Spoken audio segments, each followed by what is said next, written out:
आज की वीडियो में हम आपसी नफरत दूर करने की बात कर रहे हैं। चाहे अनजस्ट पुलिस एक्शन हो, चाहे भेदभाव वाले कानून हो, चाहे राइट्स हो या मॉब लिंचिंग हो, ये सब में क्या चीज कॉमन होती है? ये सब के सब में एक चीज कॉमन होती है और वो है नफरत।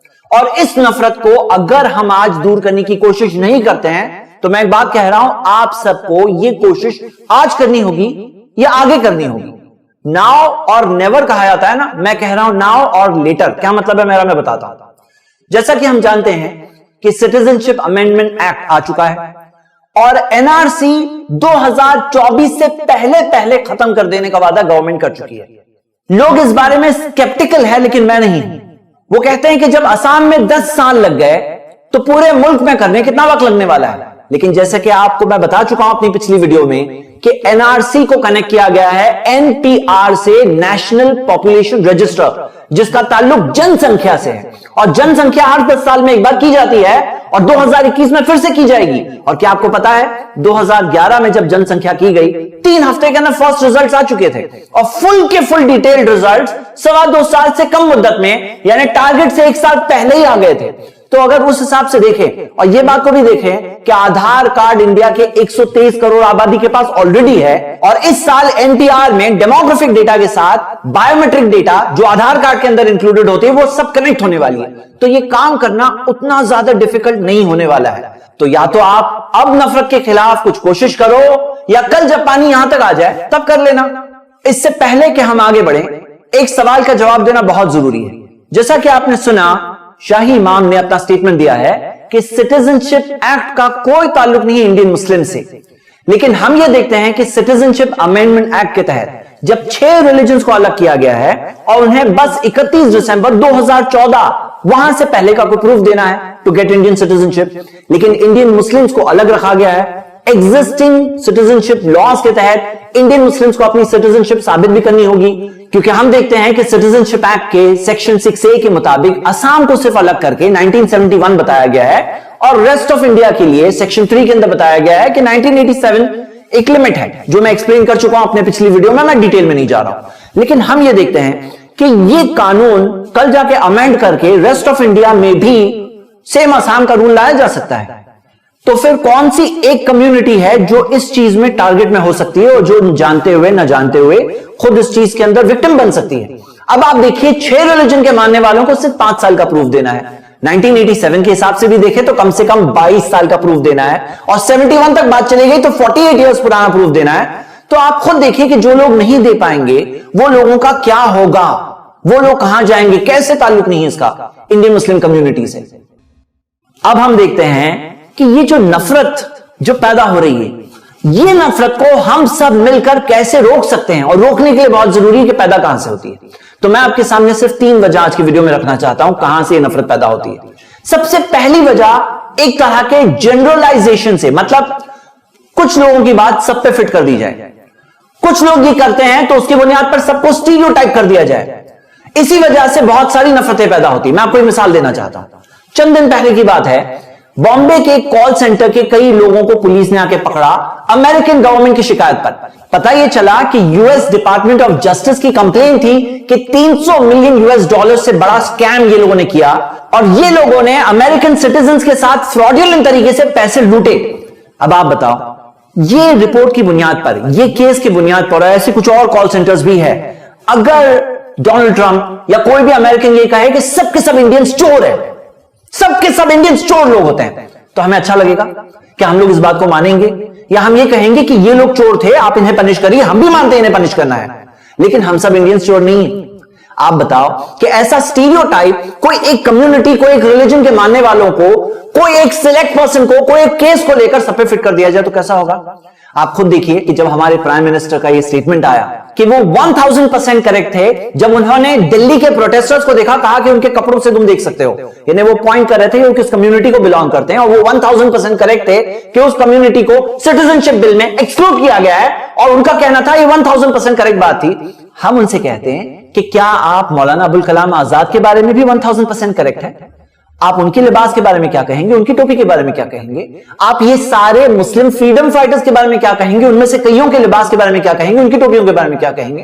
तो हम कहते हैं नहीं, ये सारे जनरलाइजेशंस फेयर नहीं होते, इसकी वजह से गलतफहमी फैलती है, इसकी वजह से तो नफरतें फैलती है। दूसरी वजह नफरतों की होती है फेक न्यूज। भाई हकीकत का तो हम सामना कर सकते हैं, फेक चीज और गुमानों का हम क्या सामना करेंगे। आप खुद देखिए, ये न्यूज वायरल हो रही थी कि जामिया के प्रोटेस्टर्स में एक ऐसा शख्स मिला जो बुरखे में था लेकिन आदमी था, और कहा गया जैसे कि आप ये देख रहे हैं कि देखो इस्लाम क्या सिखाता है।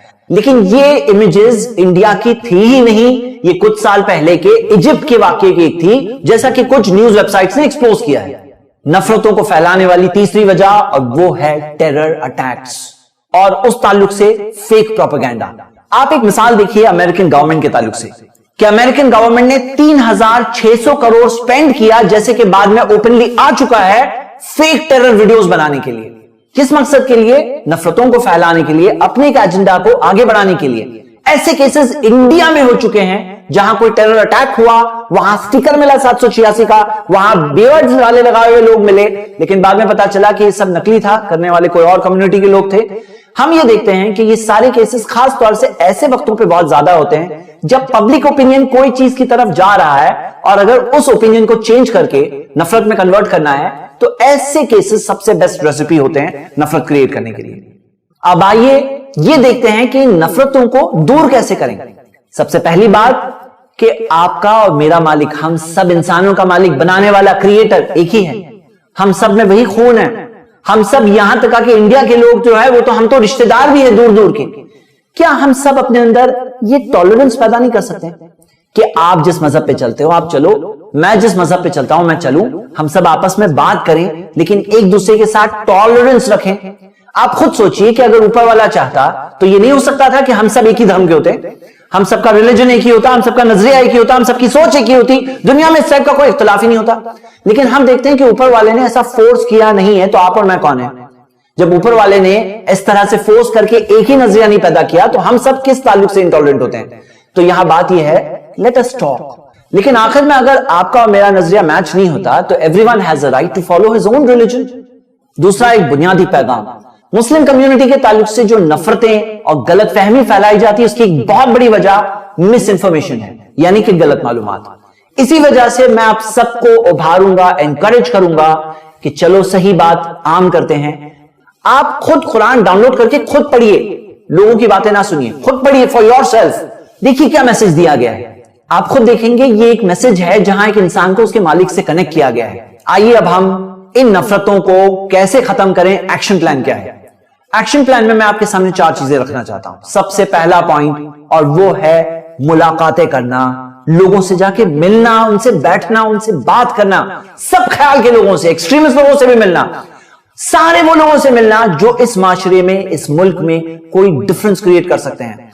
आप, जी हां आप, अगर आप चंद लोगों को साथ में लेकर कोई एक प्रोमिनेंट पर्सन से मिलते हैं, उनसे बैठ के बात करते हैं, इससे बहुत सारी गलतफहमियां दूर होती है, इससे नफरतें दूर होती है, और इससे सामने वाला एनरोल हो सकता है, मतलब इस बात को लेकर वो खुद कैरी फॉरवर्ड कर सकता है। एक कदम से दूसरे कदम, लोगों से लोगों तक पहुंचते पहुंचते हम पूरे मुल्क तक इस पॉजिटिव पैगाम को पहुंचा सकते हैं, और आपको इस चीज में साथ देने में कुछ करना होगा। याद रखिए इस बात को, don't be a silent spectator, otherwise you are next. So पहला पॉइंट यह है, डेलीगेशंस टारगेट बनाते हैं, हम सब मिलकर, और जितने लोगों तक ये वीडियो पहुंचेगी, अगर हर कोई अपने खुद पर ये बात को ले ले तो कोई मुश्किल नहीं है, इंशाल्लाह हम पूरे मुल्क तक ये पॉजिटिविटी का, ये मोहब्बत का, अंडरस्टैंडिंग का, टॉलरेंस का पैगाम पहुंचाएं। First point. Second point, social media.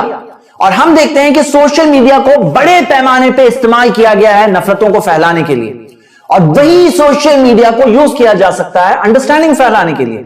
होता यह है कि जो बहुत सारे अच्छे लोग हैं वो अपने काम में बिजी होते हैं, कुछ करते नहीं है, करने की जरूरत है। अभी अगर आप एक्टिव नहीं हो तो क्या करोगे? जब पानी यहां तक आ जाएगा तब करोगे, तो अभी एक्टिव बनना होगा। 3 प्लेटफॉर्म्स, यूट्यूब पर आप खुद कंटेंट क्रिएटर नहीं हो तो कम से कम जाकर लाइक, शेयर, कमेंट्स, ये सब चीज तो कर सकते हो। इस वीडियो से स्टार्ट करिए, इस वीडियो के पैगाम को और लोगों तक पहुंचाइए।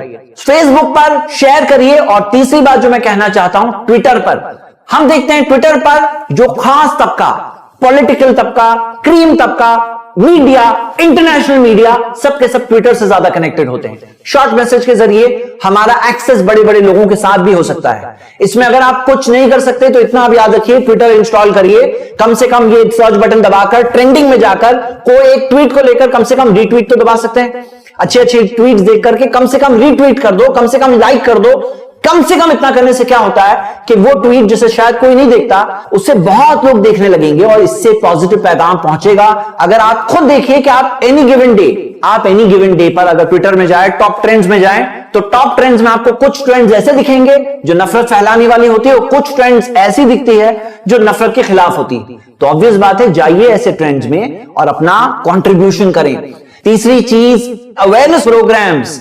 अलग अलग मजहब, अलग अलग बैकग्राउंड के लोगों को साथ में मिलकर अभी पब्लिक प्रोग्राम्स करने चाहिए। अब खामोश नहीं रह सकते, अवेयरनेस फैलाना चाहिए। सारे के सारे जो इश्यूज है जिसके ताल्लुक से सबको परेशानी रही है, सबके सब इश्यूज को मिलकर पॉजिटिव तरीके से पेश किया जाए, अवेयरनेस फैलाई जाए। ये हो गया तीसरा पॉइंट। और चौथी चीज, जो प्रोटेस्ट और डेमोन्स्ट्रेशन हो रहे हैं उसके अंदर याद रखिए कि पीसफुल रखना, पब्लिक प्रॉपर्टी का ख्याल रखना, पब्लिक सर्वेंट्स का ख्याल रखना, एक गलत चीज नहीं करना कंपलसरी है। क्यों? क्योंकि अगर आप गलत चीज करोगे तो उल्टा आपकी वजह से अमन नहीं बढ़ने वाला है, नफरत ही बढ़ने वाली है। और होता यह है कि ऐसे पब्लिक प्रोटेस्ट के अंदर, जैसा कि आप देख सकते हैं कि अगर एक बड़ा क्राउड है, अब एक पर्टिकुलर सेगमेंट आ गया ऐसे लोगों का जिनका खुद का एजेंडा है, जो नफरत फैलाना चाहते हैं, वो आके वायलेंट काम करेंगे, सबके सब लोग बदनाम होंगे। इसी वजह से कुछ एहतियात रखना बहुत जरूरी है कि कोई भी ऐसी प्रोटेस्ट हो तो कोई बड़ी पॉलिटिकल पार्टी को साथ में जोड़ने की कोशिश करिए, कोई बड़े लीडर के तहत हो जो उसे मेंटेन करने की कम से कम कोशिश करें। हम देखते हैं प्रोमिनेंट पर्सनैलिटीज को, सब मजहब के लोगों को उसमें साथ में जोड़ने की कोशिश करना चाहिए।